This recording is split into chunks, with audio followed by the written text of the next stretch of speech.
Assalamualaikum warahmatullahi wabarakatuh. Sahabat, di bulan suci Ramadan ini, seperti sekarang ini, kita sebagai umat muslim baiknya lebih mendekatkan diri kepada Sang Holik, yaitu memperbanyak ibadah. Selain sholat 5 waktu, yang telah menjadi kebiasaan untuk orang muslim, di antaranya kita membaca ayat suci Al-Quran. Di samping itu, kita mendengarkan literatur atau hikayat dari baginda Nabi besar Muhammad Sallallahu Alaihi Wasallam. Let's check it out. Sahabat, setelah kita mengenal dua istri Rasulullah Sallallahu Alaihi Wasallam, yaitu Khadijah dan Zainab, kini kita akan mengenal istri Rasulullah, yaitu Aisyah. Aisyah ini satu-satunya istri Rasulullah yang masih gadis. Seperti apa ceritanya? Yuk kita simak. Pertama, dari silsilah. Aisyah binti Abu Bakar adalah istri dari Nabi Muhammad Sallallahu Alaihi Wasallam. Aisyah adalah putri dari Abu Bakar atau khalifah pertama.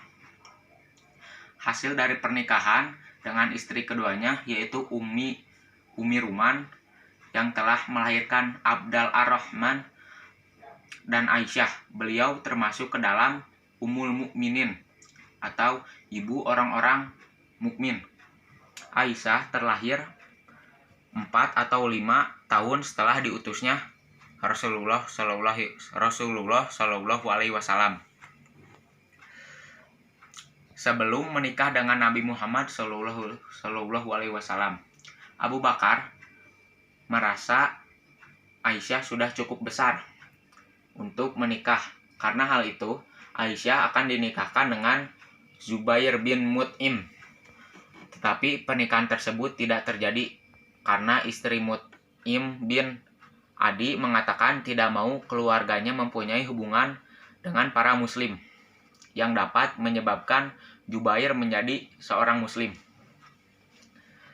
Setelah menikah dengan Nabi Muhammad Sallallahu Alaihi Wasallam, menurut Tabari atau juga menurut Hisam ibn Urwah ibn An bin Sad, Aisyah dipinang pada usia 7 tahun dan mulai berumah tangga pada usia 9 tahun, di mana Aisyah menjadi istri ketiga Muhammad Shallallahu Alaihi Wasallam setelah Khadijah dan Saudah binti Zahirah binti Jam'ah. Keutamaan Aisyah atau wanita pembelajar. Selama 9 tahun hidup dengan Rasulullah, beliau dikenal sebagai pribadi yang haus akan ilmu pengetahuannya. Ketekunan dalam belajar menghantarkan beliau sebagai perempuan yang banyak menguasai berbagai bidang ilmu. Di antaranya adalah ilmu Al-Quran, hadis, fikih, bahasa Arab, dan syair. Aisyah juga dikenal sebagai perempuan yang banyak menghafalkan hadis Rasulullah Shallallahu Alaihi Wasallam, sehingga beliau mendapat gelar Al-Mukatsirin, yang berarti orang yang paling banyak meriwayatkan hadis. Ada sebanyak 2.210 hadis yang diriwayatkan oleh Aisyah. Hisyam bin Urwah meriwayatkan hadis dari ayahnya. Dia mengatakan, "Sungguh aku telah banyak belajar dari Aisyah. Belum pernah aku melihat seorang pun yang lebih pandai dari Aisyah." Tentang Al-Quran yang sudah diturunkan, hukum fardu dan sunnah, syair, permasalahan yang ditanyakan kepadanya, hari-hari yang digunakan di tanah Arab, nasab, hukum, serta pengobatan. Keutamaan Aisyah menjadi wanita yang tegas. Aisyah juga dikenal sebagai pribadi yang tegas dalam mengambil sikap. Hal ini terlihat dalam penegakan hukum Allah. Aisyah langsung menegur perempuan-perempuan muslim yang melanggar hukum Allah. Aisyah pun pernah menyaksikan adanya perubahan pada pakaian yang dikenakan pada wanita-wanita Islam setelah Rasulullah Shallallahu Alaihi Wasallam wafat. Aisyah menantang perubahan tersebut, seraya berkata, seandainya Rasulullah Shallallahu melihat Ummul Mukminin Aisyah. Ketika itu Hafsah menggunakan kerudung tipis. Secepat kilat Aisyah menarik kerudung tersebut dan menggantikannya dengan kerudung yang tebal. Keutamaan Aisyah, wanita yang dermawan. Dalam hidup Aisyah juga dikenal sebagai pribadi yang dermawan.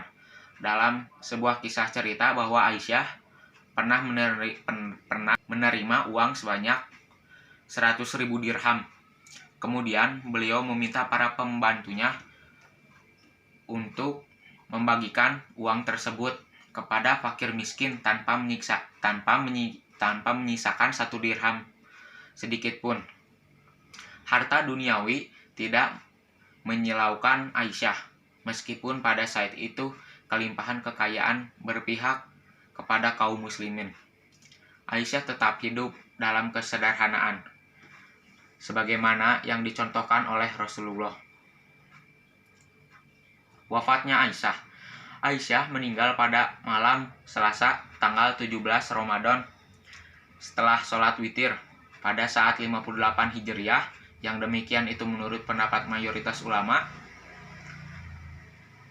Ada berpendapat bahwa beliau wafat pada tahun 57 Hijriah dalam usia 63 tahun. Para sahabat Ansar berdatangan pada saat itu, bahkan tidak pernah ditemukan suatu hari pun lebih banyak orang-orang berkumpul padanya pada hari itu sampai penduduk sekitar Madinah turut berdatangan. Dikuburkan di perkuburan Baqi. Jenazah diimami oleh Abu Hurairah dan Marwan bin Hakam yang saat itu adalah gubernur kota Madinah. Sekian dari saya, kisah singkat Aisyah binti Abu Bakar. Mohon maaf bila ada kesalahan bertutur kata. Wassalamualaikum warahmatullahi wabarakatuh.